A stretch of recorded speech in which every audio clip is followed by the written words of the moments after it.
আজি আমি আলোচনা কৰিম পৰিমেয় সংখ্যা মানে কি। পৰিমেয় সংখ্যা বা ৰেচিঅনেল নাম্বাৰ। পৰিমেয় সংখ্যা এটা স্বাভাৱিক সংখ্যা এটা পৰিমেয় সংখ্যা হ'ব পাৰে। সাপোজ 2, 3, 1/4, 1/5 মানে পৰিমেয় সংখ্যা মানে এটা স্বাভাৱিক সংখ্যা হ'ব পাৰে বা এটা ভগ্নাংশ হ'ব পাৰে। এতিয়া পৰিমেয় সংখ্যাৰ ডেফিনেশ্যনটো কি?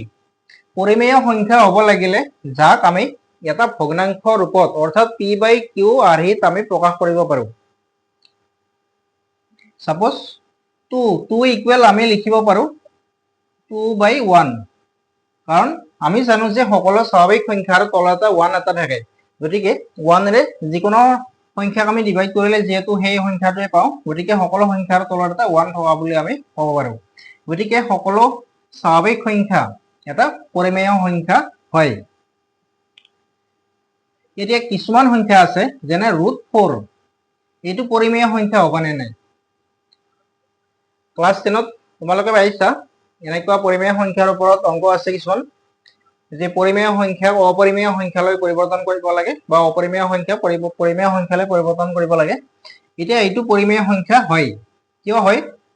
সাধাৰণতে ৰুট চিনটোৱে কি বুজায়? বৰ্গমূল, অৰ্থাৎ √4 ইকুৱেল 4ৰ বৰ্গমূল অৰ্থাৎ স্কুৱেৰ ৰুট বা বৰ্গমূল। √4 ইকুৱেল আমি লিখিব পাৰো 4 ইকুৱেল যেহেতু 2 2 যা 4, 2 into 2 অৰ্থাৎ ইয়াৰ এনসাৰটো হ'ব 2, অৰ্থাৎ ইয়াৰ পৰা আমি এটা স্বাভাৱিক সংখ্যা এটা পাব পাৰো। কিন্তু যদি √3 হয়, এইটো কিন্তু পৰিমেয় সংখ্যা নহয়। কিয় নহয়? কাৰণ ইয়াৰ যেহেতু কোনো স্কুৱেৰ ৰুট বা বৰ্গমূল নাই, গতিকে ইয়াৰ পৰা আমি এটা স্বাভাৱিক সংখ্যা পাব নোৱাৰো।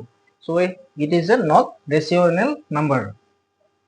এতিয়া পৰিমেয় সংখ্যাৰ ডেফিনেশ্যনটো হৈছে যে যিবোৰ সংখ্যাক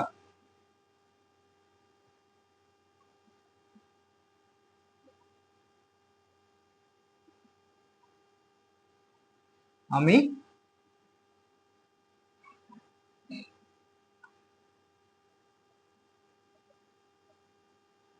আৰ্হিত প্ৰকাশ কৰিব পাৰো।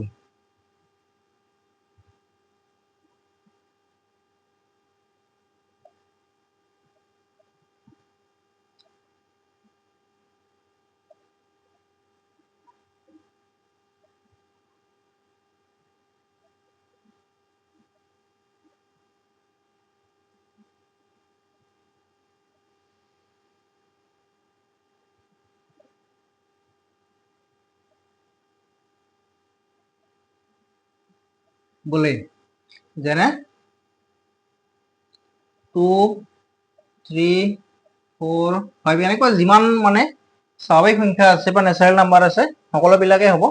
আৰু যিবিলাক ভগ্নাংশৰ আকাৰত আমি লিখো 2/3 বা 3/5 এনেকুৱা যিমান আছে আৰু এনেকৈ আমি √4 লিখিব পাৰো, √9 লিখিব পাৰো। এইবিলাক হৈছে পৰিমেয় সংখ্যা। ইয়াৰ বাহিৰে যিবিলাক সংখ্যা আছে, সাপোজ √4ৰ সলনি আমি যদি √5 লওঁ, তেতিয়াহ'লে সেইটো পৰিমেয় সংখ্যা নহয়, এইটো অপৰিমেয় বা ইৰেচনেল নাম্বাৰ হ'ব।